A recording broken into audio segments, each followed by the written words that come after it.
fazer aqui nossa terceira e última aula para completar essa pequena palestra aí dividida em 3 aulas sobre a história sintética, método e razão. Nós falamos aí já na primeira aula, né, sobre a dimensão trinitária da história, né, que temos aí história natural, história pessoal e a história formal, né, e que tudo isso está sintetizado em Deus.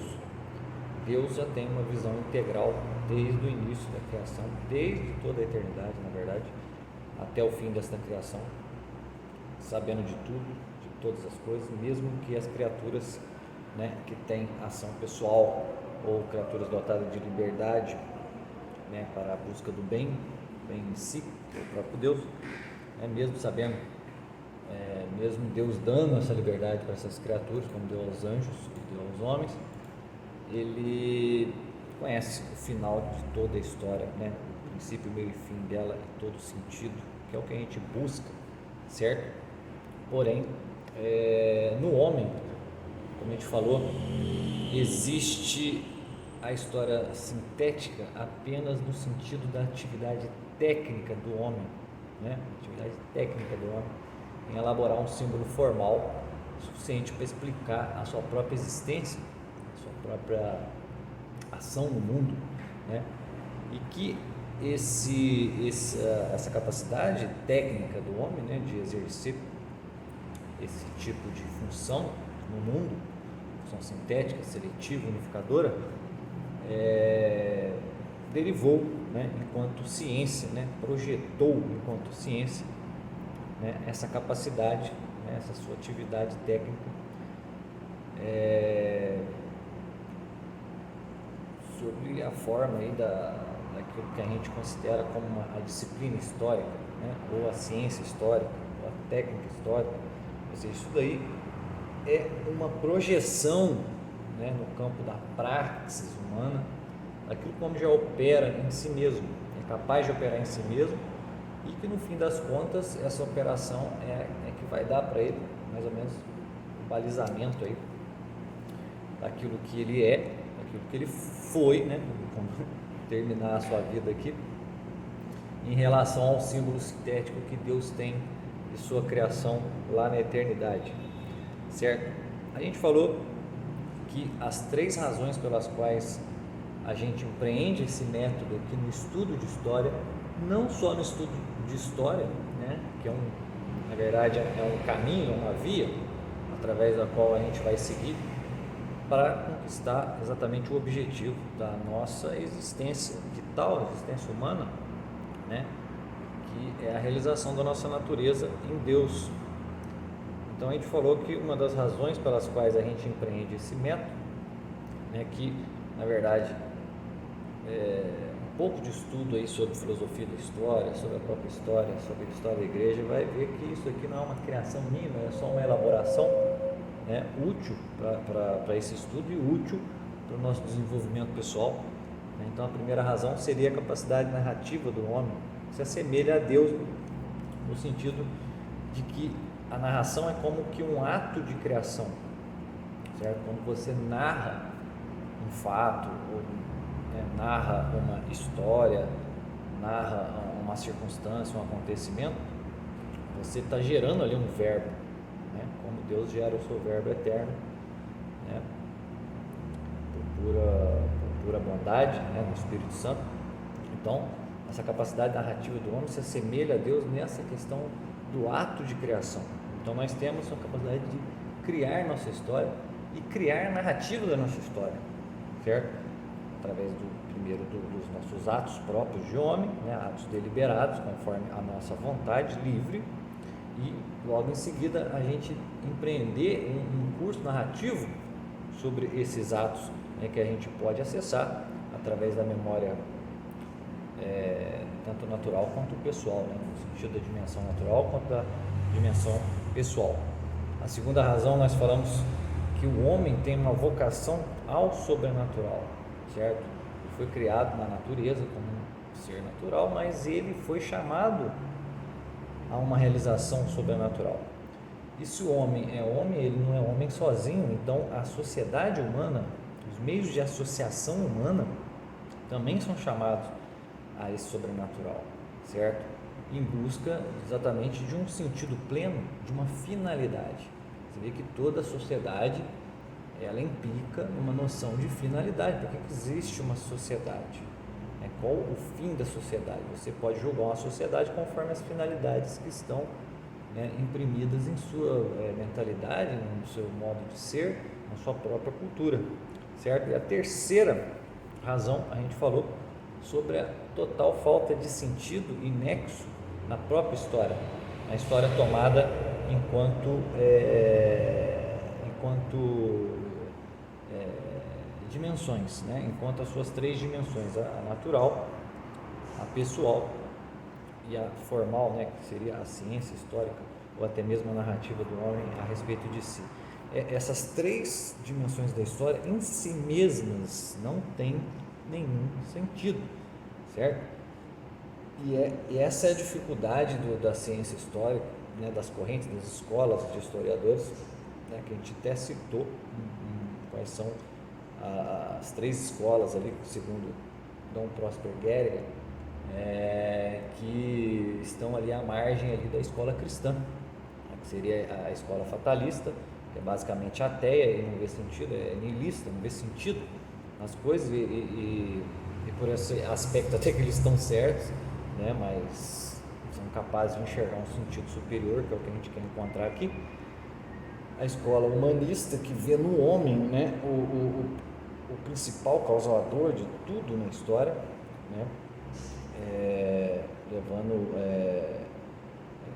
como se Deus apenas colocasse o mundo em funcionamento e deixasse à mercê do homem. Essa escola humanista também é uma escola que não encontra um sentido pleno, dentro das suas prerrogativas aí e dos seus princípios. E a escola, segundo Dom Prosper Guerra, a mais perigosa, a naturalista, que ela tem uma camada, ela tem uma fantasia cristã, mas na verdade ela enxerga, por exemplo, a história da salvação, a história cristã, apenas como um modo particular, da história, que pode ser substituído no futuro conforme o progresso, etc, as necessidades práticas do homem, por uma outra forma, não necessariamente cristã. E no caso, nós cremos que a história só tem sentido se ela for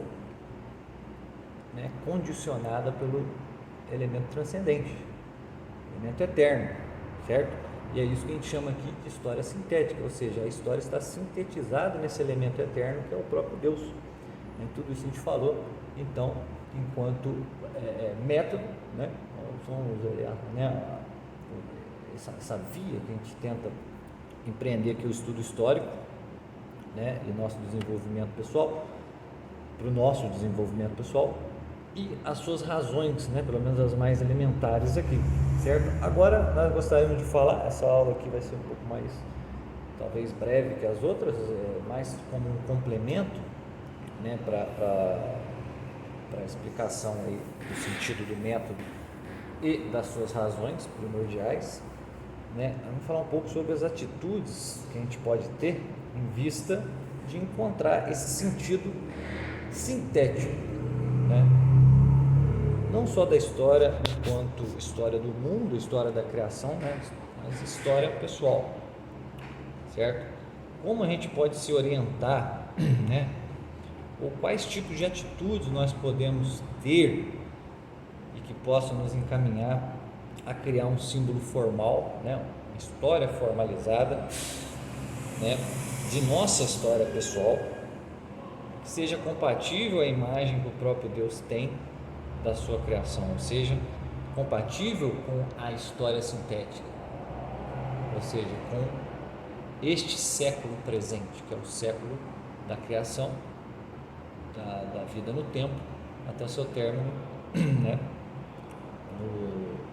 que ninguém sabe quando vai ser, no escatom final, no final do mundo, vamos dizer assim, no fim do mundo. Bom, nós podemos aqui brevemente dizer que temos três atitudes, práticas, três caminhos a seguir, três modos três modulações, vamos dizer assim, onde nós podemos nos enquadrar para chegar a ter a verdadeira história e nós sermos personagens verdadeiros dentro de uma verdadeira história que faça algum sentido e que não seja apenas mais um esforço rebuscado a fim de criar aí uma personalidade, a fim de criar aí uma memória afetiva no mundo ou gravar nosso querido nome nos anais aí da história de uma nação, na história de uma cultura, etc, etc, etc. Então, a primeira atitude que nós gostaríamos de falar aqui é sobre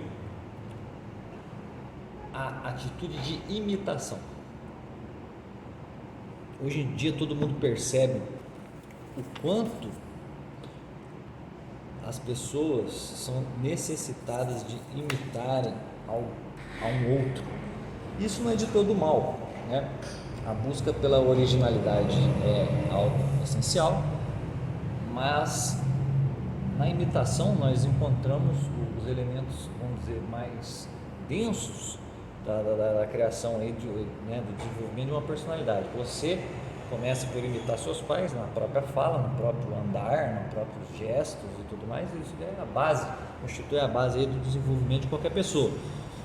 Então, a imitação, ela por si mesma, ela tem um valor, né, vamos dizer, um valor de necessidade. Então, é necessário para o homem imitar aqueles que estão mais próximos, aqueles que são superiores principalmente, ou aqueles que imaginariamente nós cremos superiores, né, em vista da gente desenvolver algo de original em nós mesmos, certo? E qual seria o tipo de imitação que nós poderíamos dizer que seria a ideal para que nós consigamos construir um símbolo formal, né, compatível com a história sintética, né, com a história que Deus pretende para o homem e que Deus já tem lá na memória dele na eternidade, certo? É a imitação da vida dos santos, né? Não sei se todo mundo sabe, mas a história da igreja pode ser resumida pela história dos santos, a história das pessoas santas, né?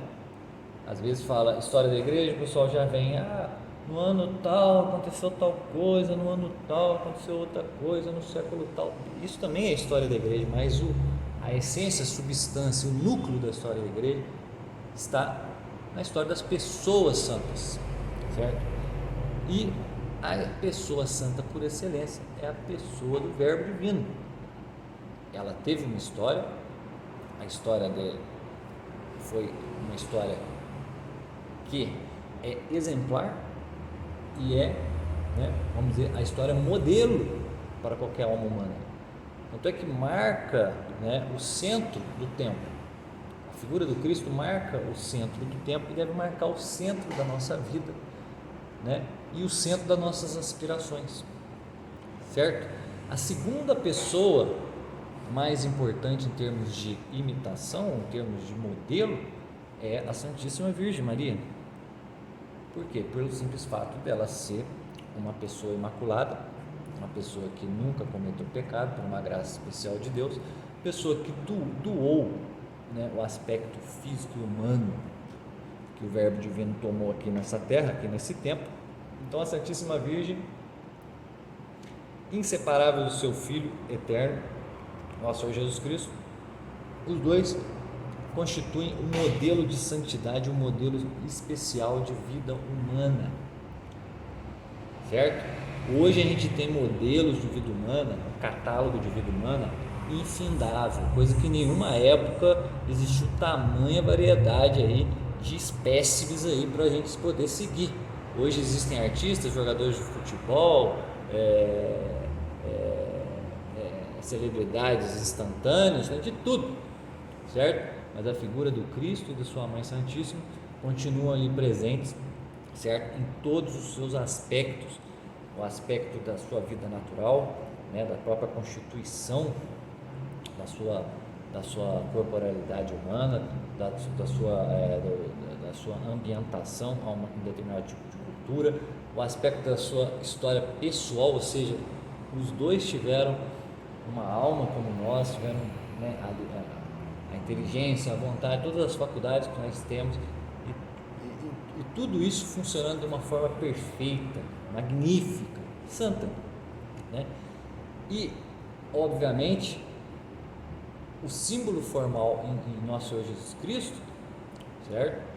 Que foi, né, gerado nele próprio, é exatamente o símbolo da história sintética no seu máximo, vamos dizer, na sua máxima expressão possível no tempo aqui, né, desse século, nesse mundo, né, vamos dizer assim, no tempo da criação, né? E a da Virgem Maria, provavelmente algo do tipo, né? Claro que não no mesmo grau, no mesmo nível, na mesma, vamos dizer, no mesmo teor do Cristo, por ele ser uma pessoa divina, e Nossa Senhora não é uma pessoa divina, mas é uma pessoa especialíssima no sentido da santidade, né? Inigualável, né, em relação a qualquer outra, mas ela também, né, tinha em si mesma uma ideia muito clara de qual era o plano de Deus para o mundo, o plano de Deus para as criaturas, o plano de Deus para o homem, e ela conseguiu,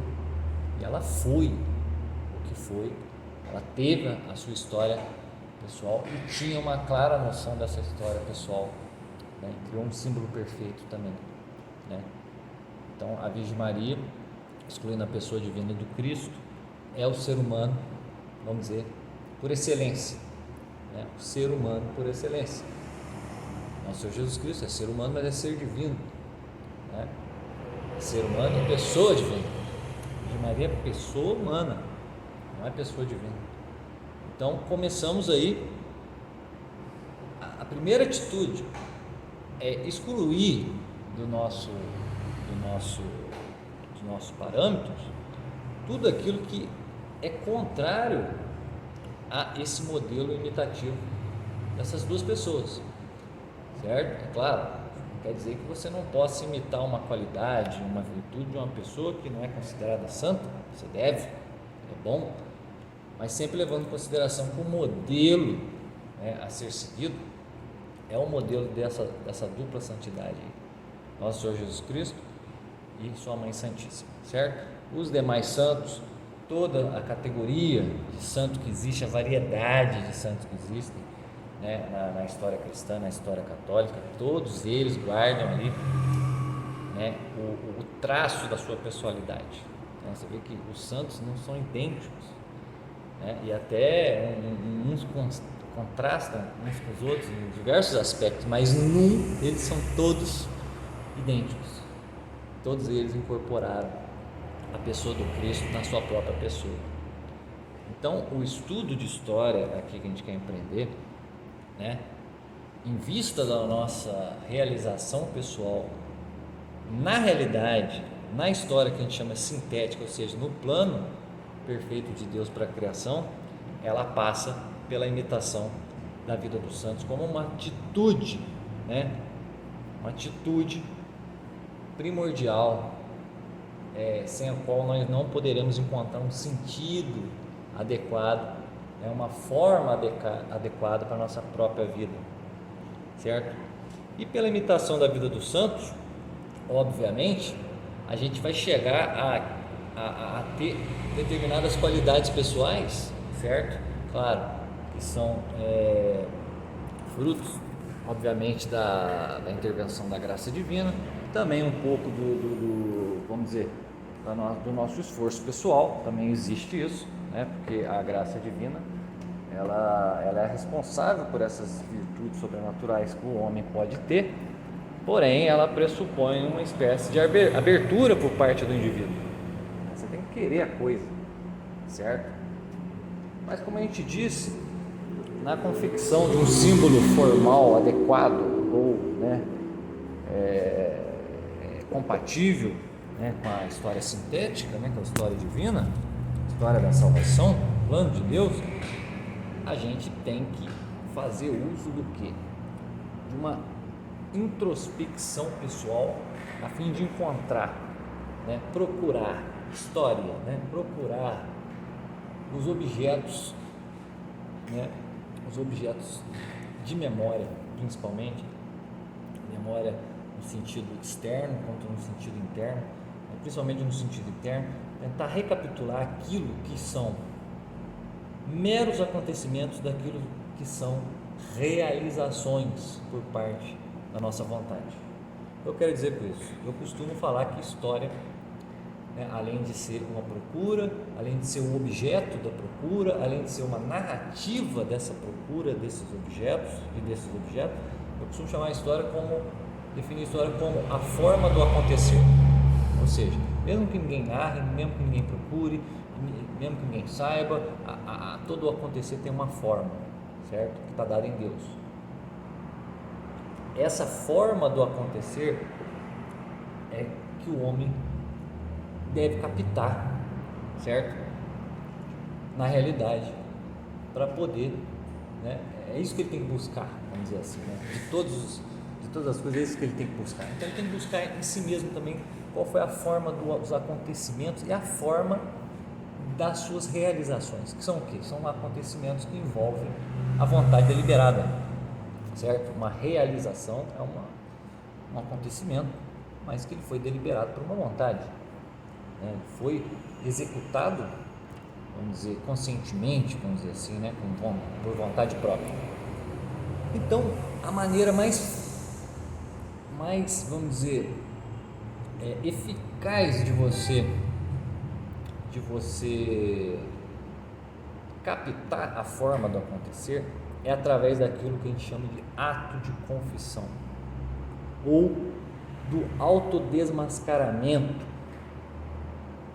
pessoal, né? Na luta contra a mentira, certo? Nós vemos em Santo Agostinho a principal figura a respeito dessa atividade que a gente chama de ato de confissão, certo? Santo Agostinho, todo mundo sabe, tem aquele livro, As Confissões. A confissão é um sacramento, certo? É um sacramento de reconciliação, ou seja, ao você assumir que determinados atos partiram de você por vontade própria, e que você sente um arrependimento pela frustração que você causou, entre aspas, ao princípio divino, né? Porque aqueles atos contrariam a vontade, a perfeição e a bondade divina.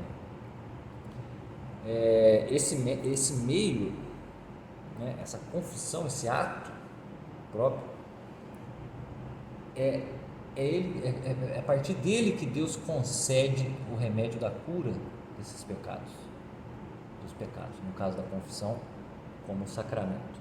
Mas Santo Agostinho, ele vai além e diz que a confissão, praticamente, ele é o único método, o único meio do homem se autodesmascarar, do homem perder a sua ilusão em relação a si mesmo, ou seja, do homem pegar o símbolo formal que é montado de uma forma falsa e mentirosa e começar a construir, a pintar, a criar um outro quadro formal, uma outra imagem formal, um outro verbo, uma outra narrativa que seja compatível com a forma do acontecer, certo? Então, é quando ele diz lá no livro dele das Confissões: tu amaste a verdade porque aquele que a põe em prática alcança a luz. Ou seja, que luz é essa? É a luz sobrenatural, é a luz que te auxilia na criação desse símbolo formal compatível com a história real, a história sintética, certo? Então, o amor pela verdade é uma imitação de Deus. Então nós temos que lutar contra a mentira interna que nós temos, que veio por conta do pecado, essa tendência do pecado original que está na gente ainda, certo? Nós fomos liberados da culpa dela no batismo, mas ela continua ainda com suas consequências. Então, como diz Agostinho, né, diante desses olhos, né, divinos, nós estamos nus, né? O abismo da consciência humana está nu. Então não adianta você ficar querendo criar uma historinha bonita sobre você se aquilo não confere com a forma do acontecer, porque a luz da verdade está sobre aquilo, e não adianta você vir com as suas falsidades pessoais, falsidades interiores. Então o ato da confissão, ato de confissão, é o ato do historiador, vamos dizer assim, de si mesmo. É ele procurar a forma do acontecer, o objeto do acontecido, e narrar aquilo conforme foi, confessando a sua autoria, né? Estar patente diante de Deus, né? Em tudo aquilo que você pode ser. Então a nossa confissão, né, vamos dizer assim, ela vai ser dada na presença dessa verdade que é Deus. E como diz Agostinho, ela vai se fazer em silêncio, e não se faz em silêncio ao mesmo tempo. Se faz em silêncio no sentido de que está no meio da barulheira do mundo, no meio da barulheira dos seus pensamentos, no meio da barulheira do seu caos interior, mas ela ao mesmo tempo grita em relação aos seus afetos, porque o principal inimigo seu nessa história, nessa atividade, né, nessa atitude de busca por um sentido sintético, de um símbolo formal adequado, é exatamente os seus afetos, porque você ama a mentira, nós amamos a mentira, né? E o que a gente tem que confessar no fim das contas? Não exatamente o que a gente foi, né, olhando as nossas memórias, mas aquilo que a gente é, aquilo que a gente é, que é consequência daqueles atos que estão na memória, a forma daqueles acontecimentos, né, como foram na realidade. E nós temos que fazer isso, né, no sentido que Agostinho dá, não só com palavras, não só narrando as coisas lá diante do padre, ou dentro da nossa introspecção aqui, da nossa busca por esses elementos de memória, mas também com obras. Nós temos que mudar alguma atitude na gente, no sentido não só interior, mas externo. Nós temos que agir conforme, né, as características que Deus imprimiu em termos de santidade, né, como modelo de vida dos seus santos, certo? Tem um trecho interessante do livro das Confissões de Santo Agostinho, que ele diz assim, né, sobre o sacramento da confissão: revelarei, pois, a tais pessoas, no caso os sacerdotes, a quem me manda servir, ó Deus, né, não quem fui, mas quem já sou, e quem ainda sou, mas não me julgo a mim mesmo. Ou seja, esse ato, essa atividade, né, de confissão, de retrospectiva, de buscar, de procurar, de inquirir a sua consciência em busca dos seus atos próprios, ela não tem o intuito de você se julgar simplesmente, né, se condenar. Tem de você se acusar, mas ao mesmo tempo tem de você se condicionar à verdade. Então a segunda atitude, a primeira, procurar na história da vida dos santos o valor exato, o modelo exato de imitação,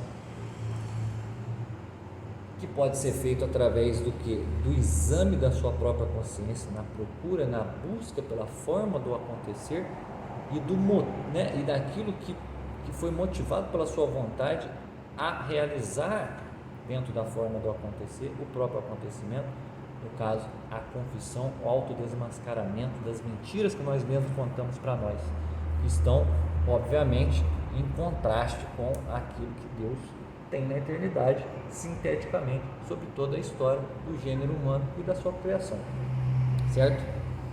O Santo Agostinho fala outra coisa importante, que é o seguinte, eu vou ler aqui, ó: há alguma coisa do homem que nem o próprio espírito do homem que nele está conhece, mas tu, Senhor, que o fizeste, conhece todas as suas coisas. Ou seja, nós fazemos esse esforço, nós queremos encontrar um símbolo ideal para a nossa própria vida, a nossa história, a nossa narrativa de quem nós somos, mas Deus já tem tudo isso lá, né? Então nós estamos aqui como o quê? Peregrinos, em stato via, né? Stato de caminhante, né? Vendo como um espelho, em enigma, como diz o Santo Agostinho, e não ainda face a face. A gente não conhece a história final ainda, né? O cômputo geral das nossas ações, certo? Então nós temos que, abre aspas, como diz Santo Agostinho, confessar o que sei de mim, confessarei também o que de mim ignoro, porque o que eu sei de mim, sei porque tu me iluminaste, e o que de mim ignoro, não o sei, enquanto as minhas trevas se não tornarem como o meio-dia na tua presença, certo? Então, o ato de confissão, né, o ato de sinceridade se torna algo sem o qual nós não podemos ficar, né, não podemos construir ou criar, gerar, né, essa imagem, né, de nós próprios, adequada àquilo que Deus espera da nossa natureza, certo?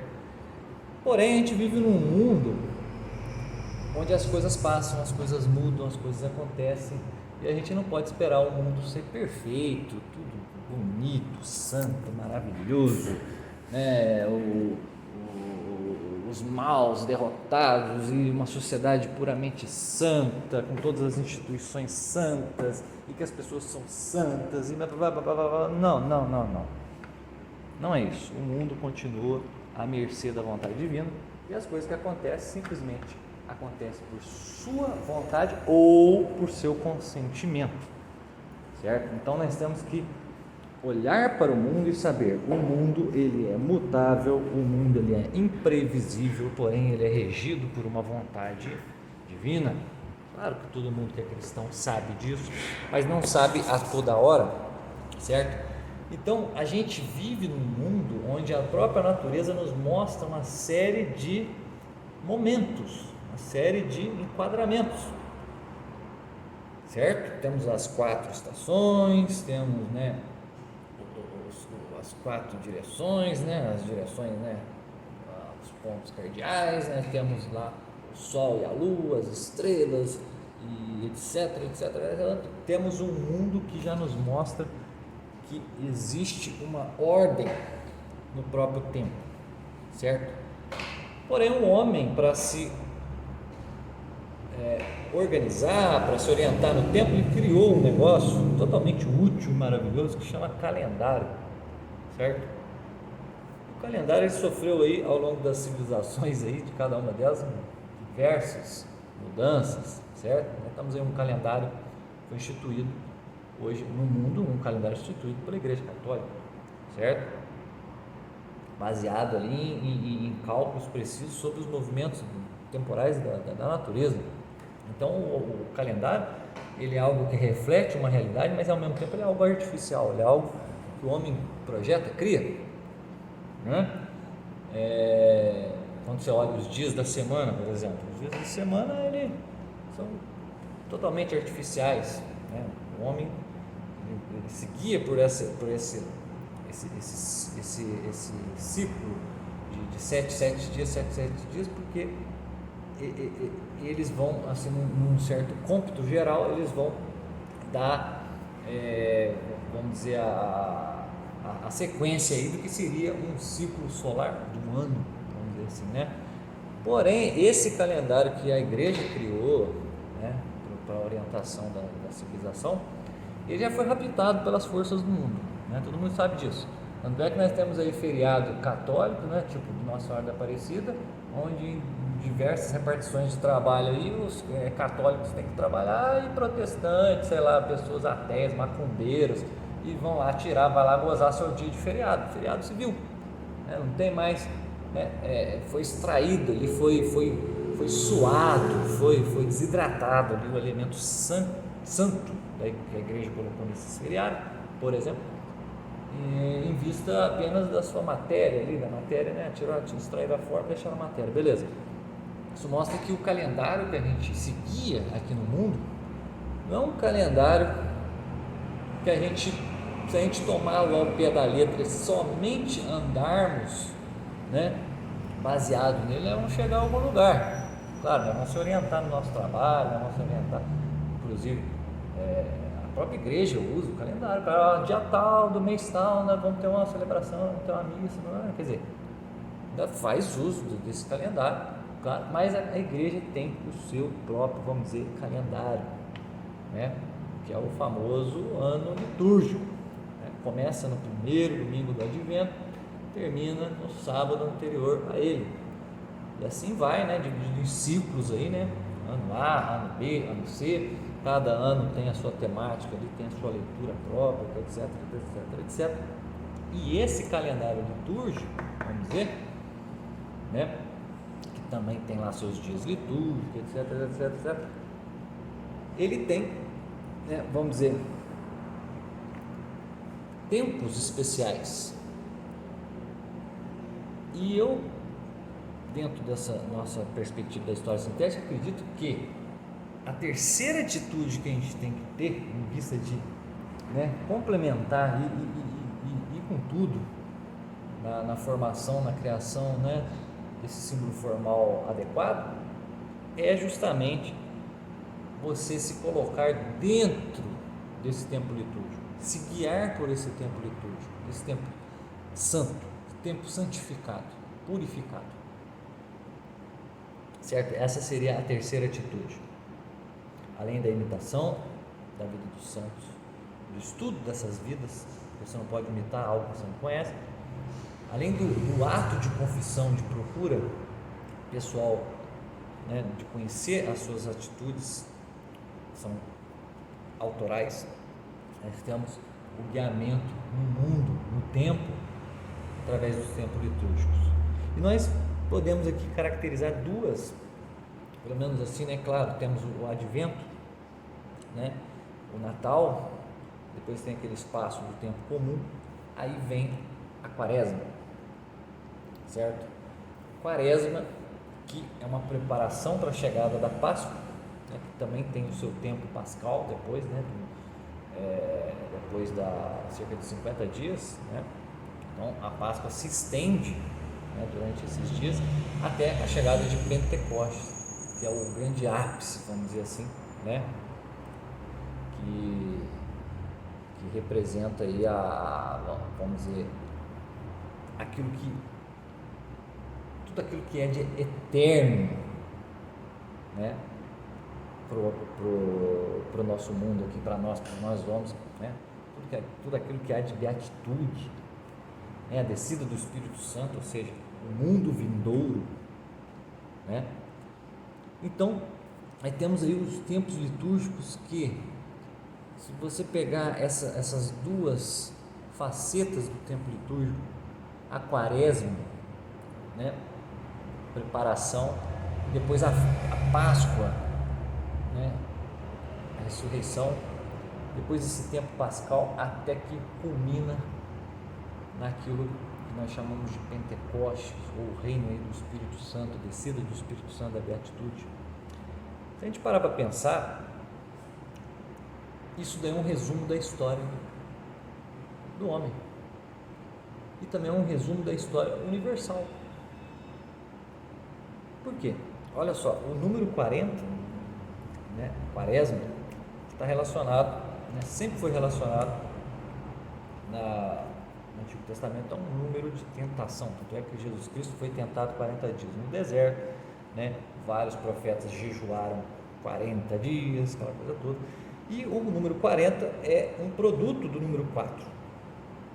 Então nós temos 4 evangelhos, né? Se você olhar lá fora, vão ter 4 estações do ano, 4 direções dos ventos, essa coisa toda, né? E ao mesmo tempo, né, o 40 é o 4 e o 10. E nós temos o que, gente? 10 mandamentos. As nossas mãos têm 10 dedos. Nossas mãos são um símbolo aqui físico dos nossos atos próprios. É com as nossas mãos que nós manipulamos as coisas e buscamos as coisas, fazemos as coisas, né?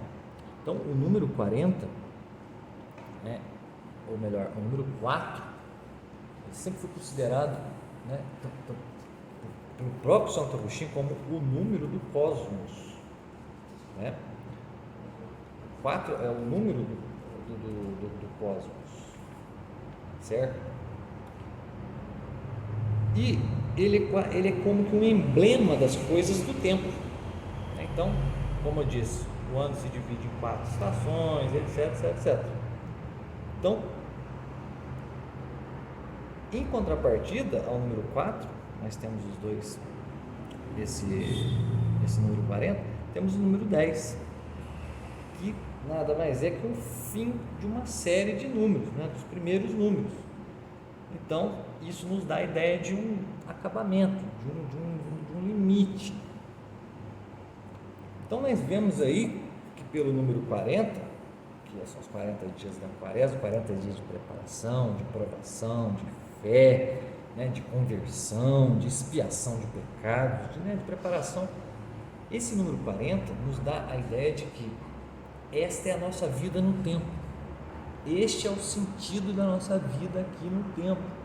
O sentido da nossa vida aqui no tempo é a aprovação, é a busca pela fé, é a conversão, é a penitência, é a contrariedade. Isso é o mundo, vamos dizer, no seu sentido temporal. Tá certo? Então,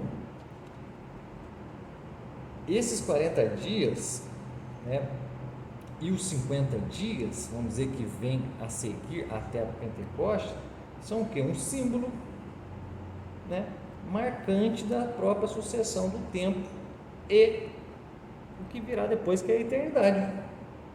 Então nós temos aí uma significação escatológica, certo?